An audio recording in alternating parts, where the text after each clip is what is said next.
بسم اللہ الرحمن الرحیم الحمد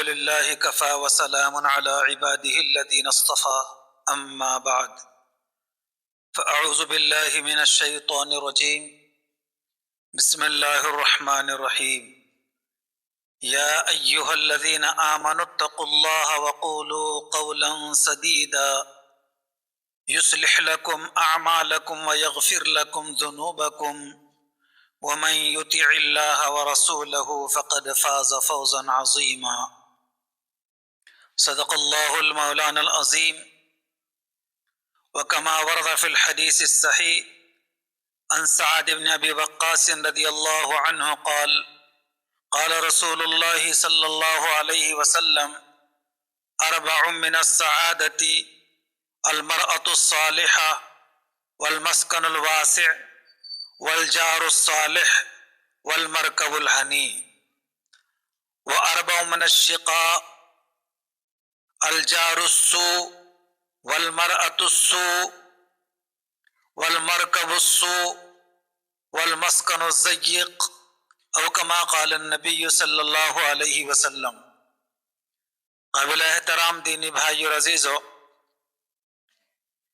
گزشتہ جمعہ کے اندر اسی آیت مبارکہ کے پس منظر میں کچھ باتیں کہی گئی تھی اور کچھ باتیں رہ گئی تھی جو آج آپ کے سامنے آئیں گی۔ حضرت عقبہ بن عامر رضی اللہ تعالیٰ عنہ جو حضور کی خدمت میں حاضر ہوتے ہیں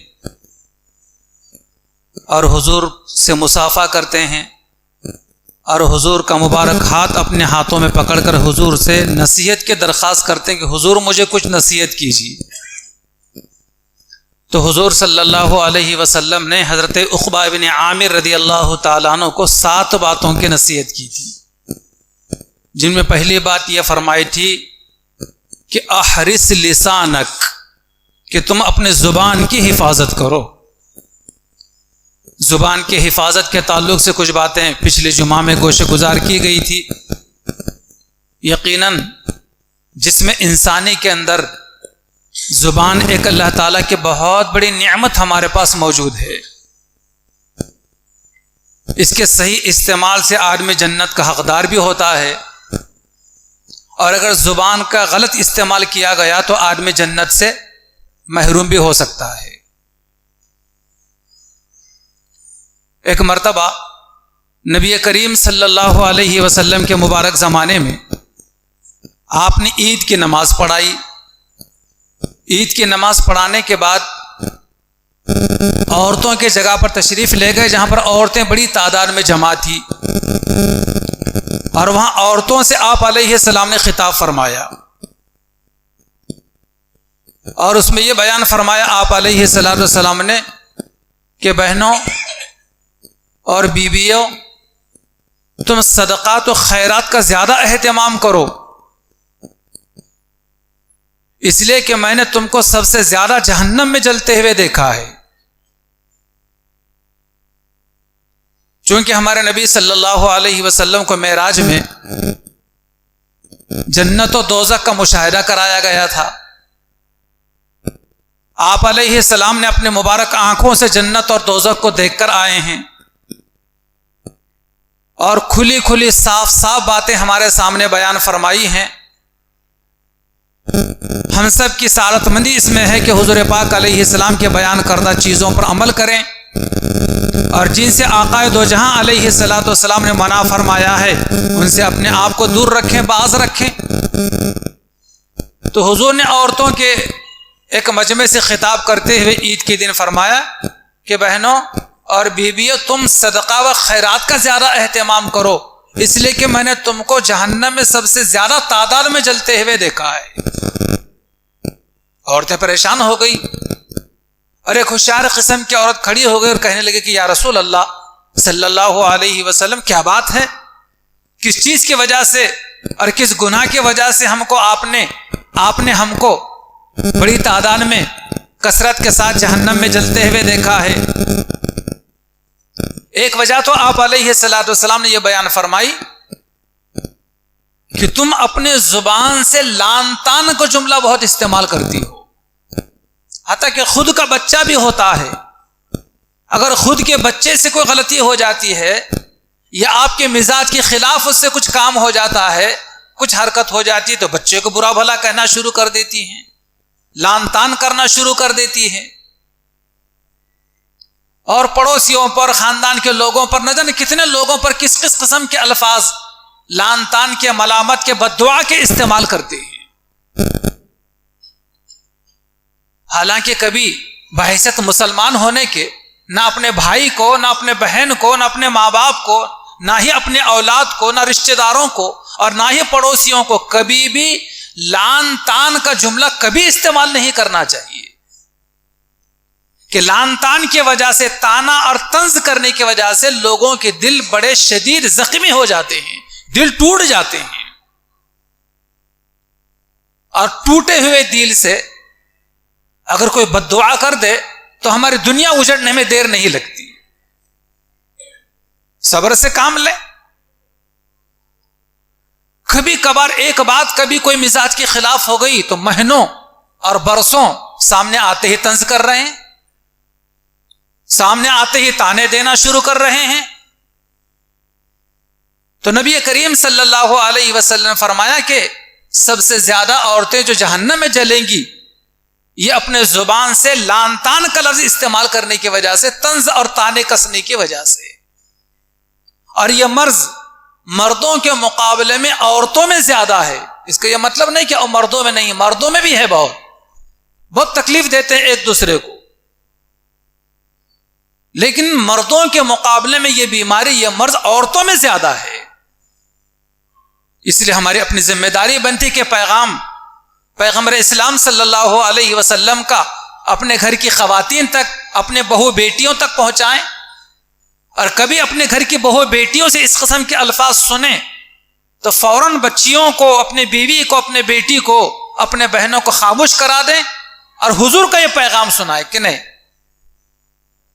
اپنے زبان کا صحیح استعمال کرو، اور کسی کو لان تان مت کرو، طنز مت کرو۔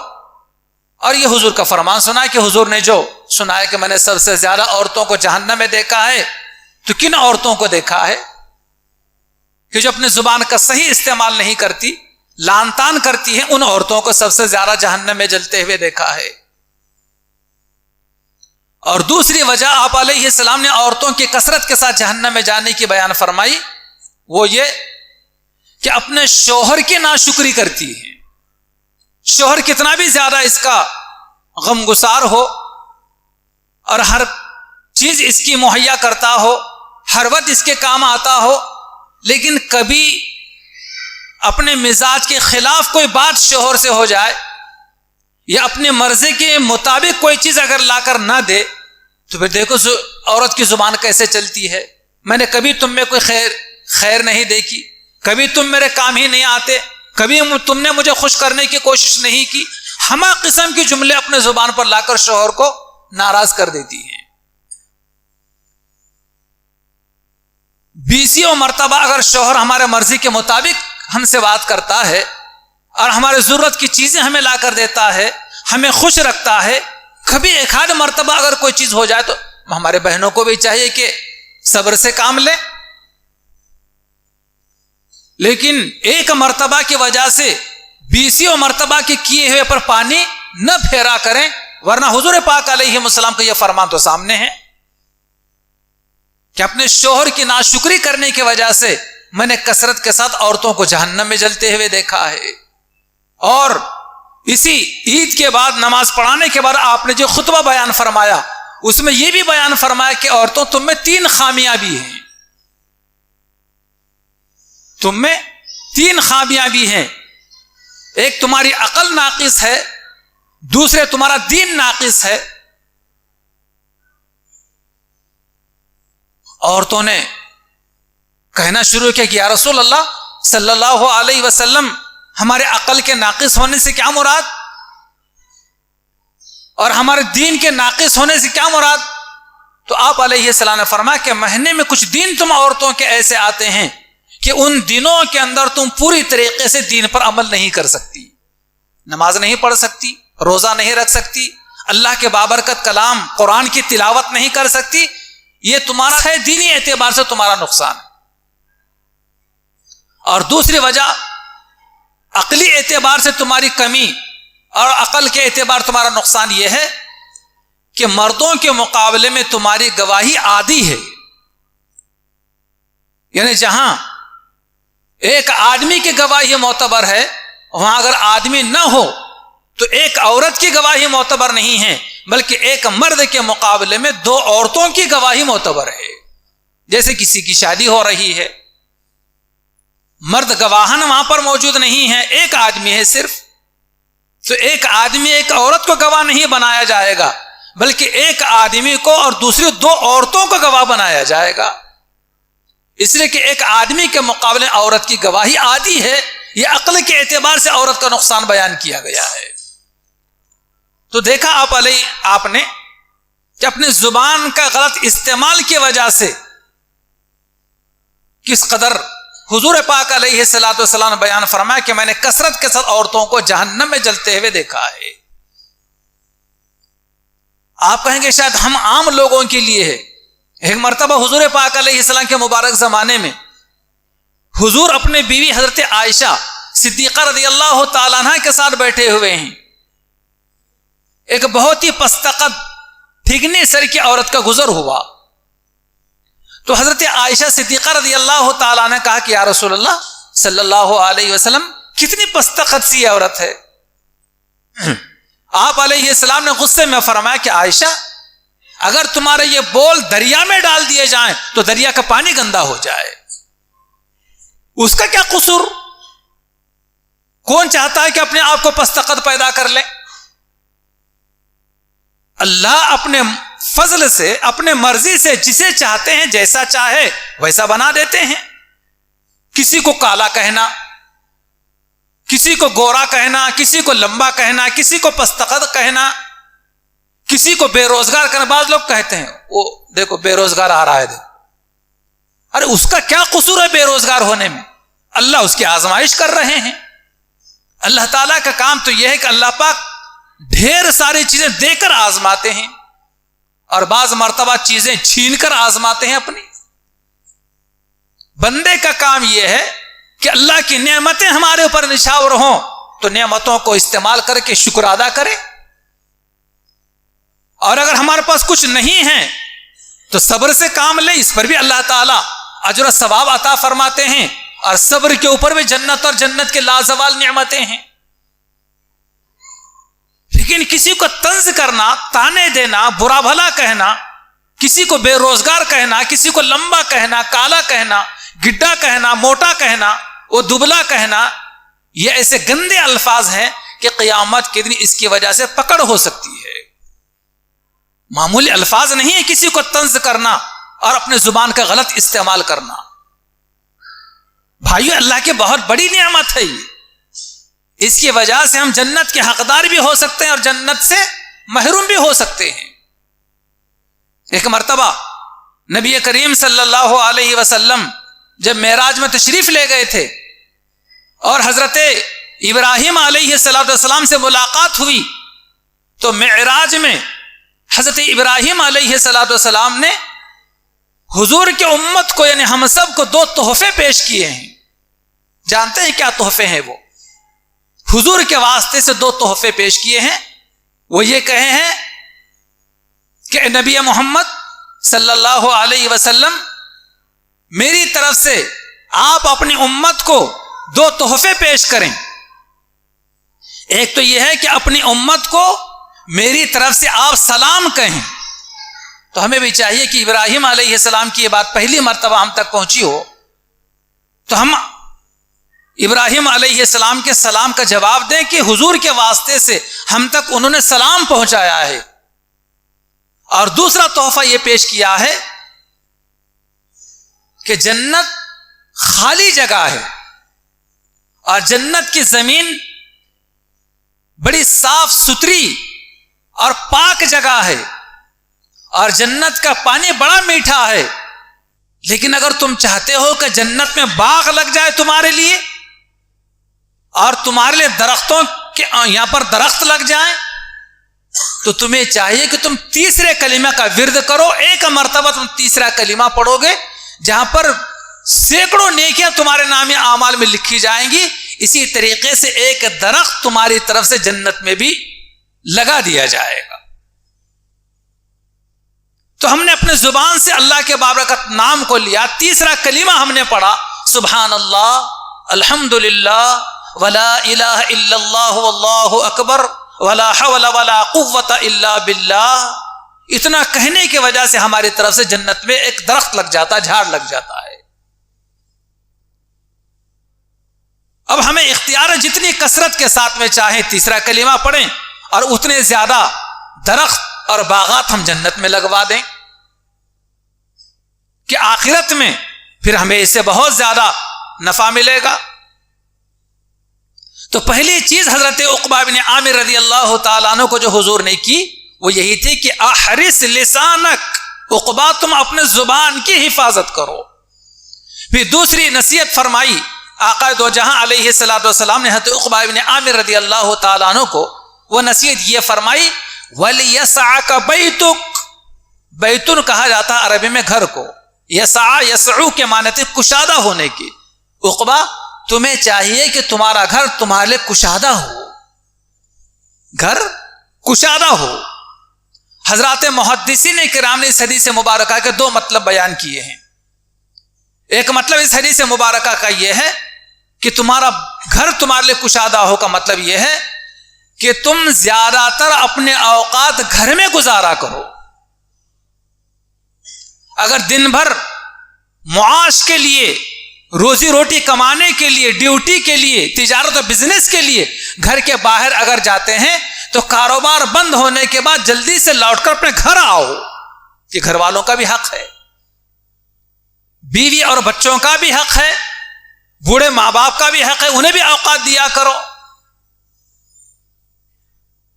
پچھلے دنوں ایک صاحب نے باضابطہ مذاق کرتے ہوئے ان سے پوچھا گیا, چونکہ وہ گورنمنٹ سروینٹ ہیں, صبح 10-11 بجے گھر سے نکل جاتے ہیں اور ڈیوٹی پر آنے کر 5 بجے کے بعد اپنے دوستوں کے پاس یہاں وہاں پان شاپ پر, ہوٹلوں میں, یا جہاں دوستوں کے ساتھ ملاقات ہوتی رات میں 10-11 بجے سے پہلے گھر نہیں جاتے. میرے موجودگی کے اندر ایک صاحب نے, ان کے دوست نے ان سے پوچھا کہ بھائی خان صاحب آپ کے بچے آپ کو پہچانتے ہیں کہ نہیں؟ تو وہ ہنسنے لگے, ارے کیوں نہیں بھی, میرے بچے میری بیوی مجھے کیسے نہیں پہچانے گی. نہیں آپ جو ہے اتنا دیر سے گھر جاتے ہیں تو ظاہر بات ہے کہ سونے کے لیے 12 بج جاتے ہوں گے, اور 12 بجے تک آپ کے بچے تو بیدار نہیں رہتے, تو سو چکے ہوتے ہوں گے. اور صبح چونکہ جلدی سے اٹھ کر بچے جو ہے اسکول چلے جاتے ہیں, تب آپ نیند سے بیدار ہوتے ہیں, پھر تیاری کرتے ہیں, کھانا کھاتے ہیں, آفس جانے کی تیاری کرتے ہیں. تو آپ کے بچوں کی آپ سے کب ملاقات ہوتی ہے؟ آپ اپنے بچوں سے کب بات کرتے ہیں؟ بچے آپ سے کب بات کرتے ہیں؟ ہنسنے لگے اور کہنے لگے اتوار کے دن ہوتا ہے نا یہ سب کچھ. مطلب کتنی بد نصیبی, محرومی کی بات ہے کہ ایک ہفتہ بچوں کی باپ سے بات نہیں ہوتی, بچے اپنے باپ سے بات نہیں کر پاتے. ایسے بھی لوگ دنیا کے اندر موجود ہیں. اس لیے آقا دو جہاں علیہ الصلوۃ والسلام کے اس فرمان کا مطلب یہ ہے کہ اپنے کام سے, اپنے کاروبار سے, اپنے مصروفیات سے فارغ ہونے کے بعد جتنا ہو سکے جلدی سے اپنے گھر جایا کریں اور گھر والوں کو وقت دیا کریں. اس کی وجہ سے بیوی بچے ادب سے رہتے ہیں. اور اگر آپ گھر میں زیادہ وقت نہیں دیں گے تو نہ بیوی ادب میں رہتی ہے نہ بچے ادب میں رہتے ہیں. بچے بھی ادب کے دائرے سے باہر نکل جاتے ہیں. پھر ماں کب تک بچوں کو کنٹرول کرے گی؟ اور اسی ضمن میں یہ لکھا گیا ہے کہ زیادہ دنوں تک اپنے بیوی بچوں کو چھوڑ کر باہر نہ رہے. بعض لوگ ہفتوں باہر رہتے ہیں, بعض لوگ مہینوں باہر رہتے ہیں, بعض لوگ برسوں باہر رہتے ہیں.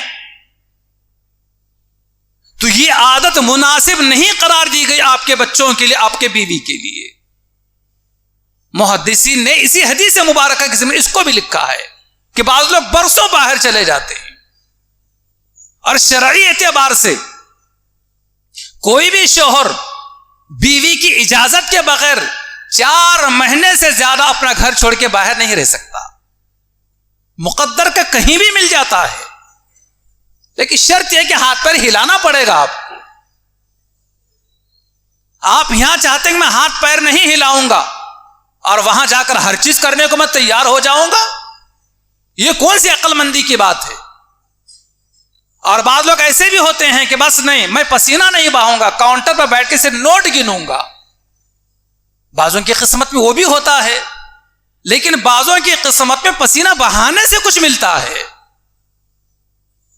اور اللہ کے نبی صلی اللہ علیہ وسلم نے سب سے صاف ستھری پاکیزہ کمائی اسے فرمایا ہے جو پسینہ بہا کر کماتا ہے. وہ ایک مرتبہ ایک صاحب حضور کی خدمت میں آئے کسی کام سے، مسافہ کیا تو اللہ کے نبی صلی اللہ علیہ وسلم اسے مسافہ کرنے لگے اور آپ نے فرمایا کہ بھائی تم کتنی پاکیزہ صاف ستھری چیز کھاتے اپنے بیوی بچوں کو کھلاتے ہو. چونکہ محنت و مزدوری کا کام کیا کرتے تھے، محنت و مزدوری کرنے کی وجہ سے ان کے ہاتھوں میں گٹھے پڑ گئے تھے.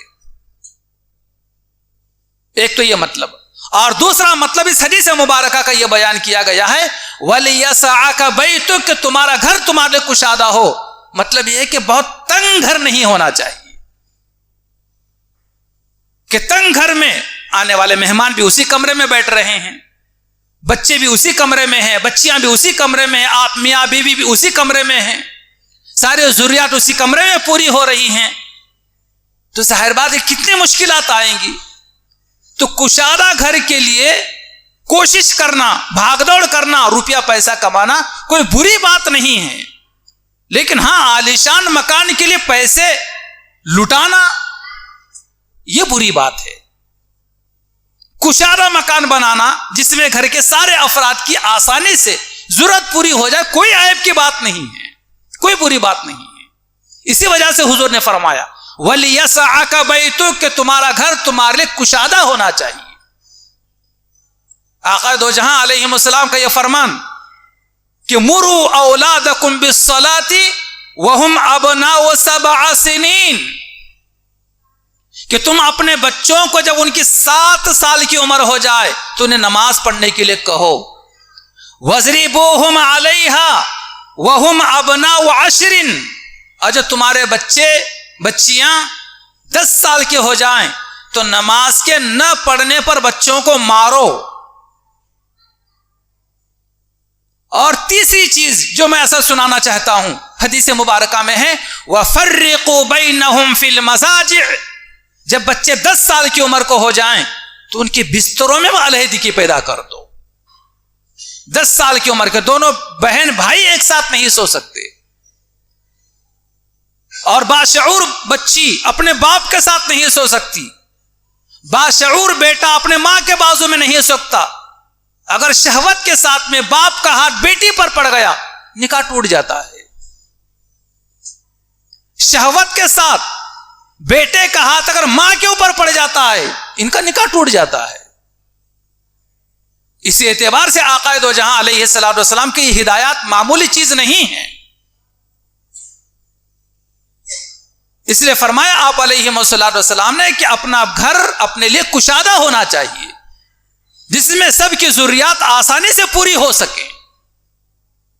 پیغمبر اسلام علیہ السلام کا یہ فرمان سن کر تو حیرت ہوگی.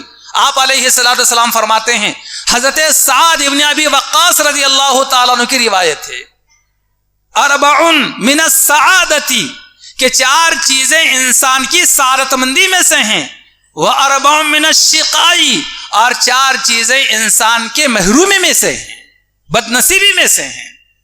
کون سی وہ 4 چیزیں جو انسان کی سعادت مندی میں سے ہیں؟ فرمایا آقا دو جہاں علیہ السلام نے المرأۃ الصالحہ، سب سے پہلی چیز جو انسان کی خوش نصیبی و سعادت مندی کی ہے ایک یہ ہے کہ وہ اسے نیک بیوی مل جائے، نیک بیوی مل جائے. اور دوسری چیز والجار الصالح کہ اچھا پڑوسی مل جائے. بعض مرتبہ پڑوسی اگر اچھا نہ ہو، بدتمیز اور بد زبان اگر ہو تو آپ کا جینا حرام ہو جاتا ہے. اس لیے فرمایا کہ انسان کے سعادت مندی میں سے دوسری چیز یہ ہے کہ پڑوسی اچھا ہو. اور تیسری چیز آپ علیہ الصلوۃ والسلام نے بیان فرمائی کہ تابعدار عمدہ سواری آپ کے پاس موجود ہو. اور چوتھی چیز آقا دو جہاں علیہ الصلوۃ والسلام فرمایا کہ والمسکن الواسع، کہ گھر کشادہ ہو. جس کو یہ چاروں چیزیں نصیب ہیں بڑا خوش نصیب آدمی ہے وہ. رہنے کے لیے گھر بھی کشادہ ہے، سواری کے لیے بہترین سواری بھی موجود ہے، پڑوسی بھی ماشاءاللہ اچھا ہے جو ہر مرتبہ ہمارے سکھ دکھ میں شریک رہتا ہے، اور ہمارے گھر کے اندر بیوی بھی نیک اور ہماری تابعدار ہے. گھر آؤ تو ہمیں فوراً اپنی نگاہوں سے اور اپنے اداؤں سے ہمیں خوش کر دیتی ہے. جس کو زندگی میں یہ چار چیزیں نصیب ہو گئی بڑا خوش نصیب آدمی ہے. اور فرمایا آپ علیہ الصلوۃ والسلام نے کہ چار چیزیں وہ بھی بڑی محرومی کی بات ہے، بد نصیبی کی بات ہے. کون سی چار چیزیں؟ اسی حدیث مبارکہ میں یہ آخر میں یہ بیان کی گئی. المرأۃ السوء، جس کی عورت، جس کی بیوی بڑی بد اخلاق ہے، بڑی زبان دراز ہے. کہ ظاہر بات ہے جس کی بیوی گھر میں آنے کے بعد آدمی کو سارے ٹینشن ختم ہو جانا چاہیے، اور گھر میں آنے کے بعد پوری طریقے سے آدمی کو سکون محسوس ہونا چاہیے. لیکن جس کی بیوی زبان دراز ہو، جس کی بیوی بد اخلاق ہو، تو ظاہر بات ہے آدمی کتنا کوفت میں رہتا ہے، کتنا ٹینشن میں رہتا ہے. تو حضور پاک علیہ السلام فرماتے کہ والمرأۃ السوء، جس کی بیوی بد زبان ہے، جس کی بیوی بری ہے اور بد اخلاق ہے، تو بڑا محروم ہے وہ آدمی، بڑا بد نصیب آدمی ہے. اور دوسری چیز والجار السوء، جس کا پڑوسی اچھا نہیں ہے، وہ بھی آدمی بڑا محروم ہے. اور تیسری چیز والمرکب السوء، آپ علیہ السلام فرماتے ہیں کہ جس کی سواری بری ہے، اب صبح گھر سے نکلنے کے لیے تیار ہوتا ہے تک کیک مارتے بیٹھتا ہے، جب تک 5-25 کیک نہیں مارتا گاڑی چالو نہیں ہوتی، یا پھر راستے میں نکلنے کے بعد بند ہو جاتی ہے. آج کے اعتبار سے بول رہا ہوں میں، ورنہ حدیث مبارکہ کا پس منظر یہ ہے کہ آپ پہلے زمانے میں اونٹ اور گھوڑے ہوا کرتے تھے، تو آپ کہیں سوار ہونے کے نکل رہے ہیں، گھوڑا آپ کو سوار نہیں ہونے دے رہا ہے، اونٹ زمین پر بیٹھنے کو تیار نہیں ہے. جب تک اونٹ زمین پر بیٹھتا نہیں، جب تک آپ بھی اس پر سوار نہیں ہو سکتے. تو اب نیچے بیٹھنے کو تیار نہیں ہے وہ، تو یہ سواری تابعدار نہیں کہلائے گی، وہ اچھی سواری نہیں کہلائے گی. تو یہ تیسری چیز ہے کہ والمرکب السوء، کی بری سواری ہے. اور چوتھی چیز فرمائی آپ علیہ الصلوۃ والسلام نے کہ والمسکن الضیق، کہ جس کا مکان تنگ ہو. جس کی یہ چار چیزیں جس کے مقدر میں ہے، فرمایا آپ علیہ السلام نے کہ بڑا محروم ہے آدمی. لیکن یاد رکھنا یہ محرومی اور یہ بدنصیبی صرف دنیا کے حد تک ہے، نہیں تو آپ سمجھے کہ شاید آخرت کی بھی محرومی ہے. بالکل آخرت کی محرومی نہیں ہے. ان چار چیزوں پر بھی آپ صبر سے کام لیتے. بیوی بد اخلاق ہے لیکن آپ صبر سے کام لیتے ہیں، اللہ تبارک و تعالی اس کے بدلے میں نیک اولاد عطا فرمائیں گے. اور آپ بیوی کی زبان درازی پر، اس کے بد اخلاقی پر جو صبر سے کام لیتے ہیں، اس کے اوپر اللہ تبارک و تعالی بڑا اجر و ثواب عطا فرماتے ہیں. پڑوسی اچھا نہیں ہے لیکن آپ اف نہیں کہتے اس کو، وہ تکلیف دیے جاتا، آپ صبر سے کام لیتے ہیں. آپ کے صبر کی وجہ سے اس پر کوئی آفت آ سکتی ہے کیونکہ آپ مظلوم ہیں. مظلوم کی آہیں ظالم کے حق میں قبول ہو جاتی ہیں، اس کی دنیا اجڑنے میں دیر نہیں لگتی. لیکن آپ جو اپنے پڑوسی کے بد اخلاقی پر، زبان درازی پر صبر سے کام لیتے ہیں، آپ کے لیے بڑا اجر و ثواب ہے. سواری بھی آپ کو عمدہ میسر نہیں، اچھی میسر نہیں ہے، لیکن جیسی تیسی آپ بس گزر بسر کر رہے ہیں، بڑا اجر و ثواب ہے اس کے اوپر. مکان بھی آپ کے گنجائش، آپ کی کمائی اتنی نہیں ہے کہ کشادہ مکان خرید سکیں یا کشادہ مکان آپ کرائے سے لے سکیں، گنجائش نہیں ہے. لیکن چھوٹے مکان میں صبر کے ساتھ میں آپ کو زندگی بسر کر رہے ہیں. تو یہ دنیا کے اعتبار سے آرام سے محرومی ہے، سہولتوں سے محرومی ہے، لیکن آخرت میں جنت اور جنت کی لازوال نعمتوں سے محرومی نہیں ہے. تو یہ دو نصیحتیں آقا دو جہاں علیہ الصلوۃ والسلام نے حضرت عقبہ بن عامر رضی اللہ تعالیٰ کو بیان فرمائی جب انہوں نے درخواست کی تھی کہ حضور مجھے کچھ نصیحت کیجیے. اللہ تعالیٰ سے دعا ہے کہ اللہ پاک ہمیں حضور پاک علیہ الصلوۃ والسلام کی فرمائی ہوئی ان نصیحتوں پر عمل کرنے کی توفیق عطا فرمائے. آمین. وآخر دعوانا ان الحمد للہ رب العالمین.